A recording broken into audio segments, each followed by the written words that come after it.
শাযুন, ইমাম শাফিঈ রাহমাতুল্লাহ আলাইহি বলছে, বিবাহ বহির্ভূত নারীর সাথে যে কোনো রকমের সম্পর্ক, যে কোনো রকমের কথা বলা, চোখে দেখা, ছুঁয়ে দেখা, তার সাথে চলা, তার সাথে দিনের পর দিন রাত সম্পর্ক রাখা, পার্কে, রেস্তোরাঁয়, বিনোদন কেন্দ্রে তাকে নিয়ে ঘুরতে যাওয়া ইত্যাদি, যেই কোনো রকমের, বলে না আমি ধরিও নাই ছুঁইও নাই, শুধু কথা বলতাম, এটাও জেনা, এও বেবিচারী, এও খবিস।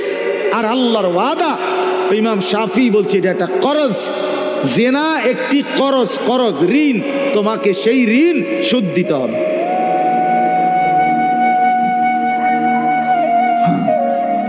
বেবিচার একটি কর্জ, এটা ঋণ, এটা শোধ দিতে হবে।